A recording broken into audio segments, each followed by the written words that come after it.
তাহলে এই নরপিচাস, তুই আমার সন্তানদের বুকে কেন গুলি করলি?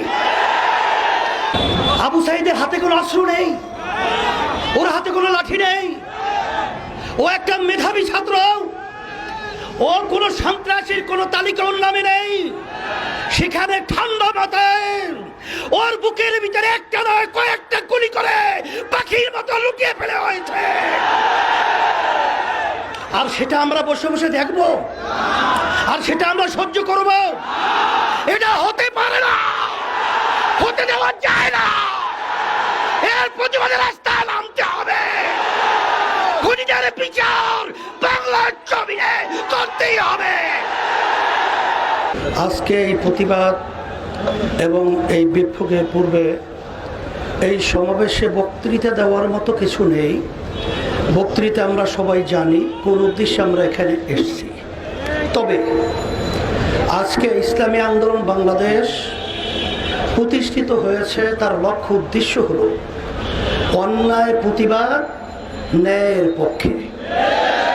আজকে বাংলাদেশে যে তাণ্ডব চলেছে, যে হত্যাযজ্ঞ চলেছে, যে নৈরাজ্যতা চলেছে, যে অবিচার চলেছে, যে গুন্ডামি চলেছে, যে সন্ত্রাসী চলেছে, এবং আমার নিরীহ আমার ছেলেদেরকে যেভাবে নির্বিচারে পাখির মতো গুলি করে যেভাবে হত্যা করা হয়েছে, এটা দেখে কোনো সাধারণ যার ভিতরে একটু মানবতা রয়েছে কখনোই সে ঘরে ঘুমাতে পারে না।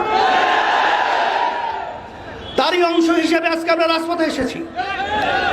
আজকে আমার ছেলেদেরকে, আমার মেয়েদেরকে আজকে ওরা নির্বিচারে পাখির মতো গুলি করে হত্যা করবে। আমি বিশেষ করে আমার ছেলেদের, আমার মেয়েদের গার্জিয়ানদেরকে, অভিভাবকদেরকে বলবো, আপনার সন্তানদেরকে রাস্তায় গুলি করবে, হত্যা করবে, আর আপনারা ঘরে থাকবেন, এটা হতে পারে না। আপনারা আসেন, আমরা আমাদের সাথে আছি ইনশাআল্লাহ। সাথে সাথে আজকে কোন দেশে আমরা বসবাস করছি? আজকে আশ্চর্য, একটা ছেলে আবু সাইদ, আবু সাইদের হাতে কোনো অস্ত্র নেই, ওর হাতে কোনো লাঠি নেই, ও একটা মেধাবী ছাত্র, ও কোনো সন্ত্রাসীর কোনো তালিকা ওর নামে নেই। সেখানে ঠান্ডা মাথায় ওর বুকের ভিতরে একটা নয় কয়েকটা গুলি করে পাখির মতো লুকিয়ে ফেলে হয়েছে।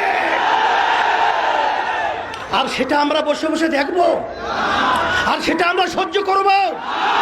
এটা হতে পারে না, হতে দেওয়া যায় না। এর প্রতিবাদে রাস্তায় নামতে হবে।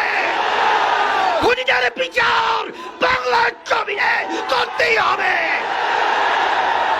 শুধু তাই নয়, আজকে আওয়ামী লীগ স্বঘোষিত প্রধানমন্ত্রী, কারণ বাংলাদেশের জনগণের ভোটে তো সে প্রধানমন্ত্রী হয় নাই। আর এই সরকার তো বাংলাদেশের জনগণের ভোটে সরকার নির্বাচিত হয় নাই। আজকে তার থেকে সুন্দর মায়া কান্নার শব্দ শোনা যায়। কিন্তু আপনি এবং আপনার সেক্রেটারি জেনারেল দলীয়, তাদের বক্তব্যের কারণে আজকে এই হত্যাযজ্ঞ বাংলাদেশে ঘটেছে। আপনারাই আপনাদের সন্ত্রাসীদেরকে উচকিয়ে দিয়ে আমার নিরীহ ছাত্রদের উপরে, ছাত্রীদের উপরে গুলি করে, রান্না চালিয়ে, তাণ্ডব চালিয়ে বাংলার ইতিহাসকে কলঙ্কিত করেছে। শুধু তাই নয়, বাংলাদেশের ইতিহাস আজ পর্যন্ত ইউনিভার্সিটি সহ শিক্ষাঙ্গন কোনো ক্যাম্পাসে আজ পর্যন্ত কোনো সংবিধান নেই সেখানে পুলিশ প্রশাসন তারা নির্বিচারে ছাত্রদেরকে, ছাত্রীদেরকে মারবে। বাংলাদেশ এখন বাংলাদেশ নেই, এদেশটা এখন সন্ত্রাসীদের দেশ হয়ে গেছে। এখন আমরা দেশের ভিতরে বসবাস করার মতো উপযোগী কোনো রাষ্ট্র বলতেই এদেশে নেই। এখন আমরা কোথায় যাব? আজকে রাস্তায় নামলে, প্রতিবাদ করলে আজকে গুলি করা হয়, আজকে জেলে দেওয়া হয়, আজকে অঙ্গহানি করা হয়। এখন আমাদের দেশ ছেড়ে আমরা ভারত যাব? আমরা কি ইউরোপ এবং বিভিন্ন অন্যান্য দেশে আমরা নাগরিক হব? না, আমরা এই দেশের মাটিতে জন্মগ্রহণ করেছি, আমরা এই দেশের সন্তান, আমরা এই দেশেই থাকবো। সন্ত্রাসীদেরকে বাংলার জমিন থেকে উৎখাত করে ছাড়বো ইনশাআল্লাহ। এই জন্য আমি আজকে বক্তব্য বেশি লম্বা দেব না। আজকে আইনমন্ত্রী, প্রধানমন্ত্রী এখন যারা নাকি ন্যায্য অধিকার দাবি নিয়ে রাজপথে এসেছিল তাদের কাছে বসার জন্য প্রস্তাব করছেন, কিন্তু যেই যানগুলো ঝরে গেল,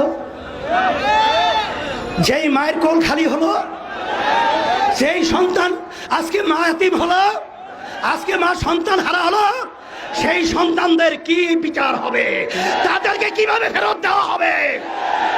না, কোটা সংস্কার হবে, তাদের পক্ষে তো আমরা আগেও ছিলাম। কিন্তু আজকে আমার প্রশাসন ভাইদেরকে বলবো, কোন হৃদয়বান মানুষ যার একটু বিবেক রয়েছে সে তার গুলি নিয়ে তার সন্তানের বুকে গুলি করতে পারবে? তাহলে এই নরপিশাচ, তুই আমার সন্তানদের বুকে কেন গুলি করলি? তাহলে বুঝা গেল তোরা প্রশাসনের নামে কলঙ্ক।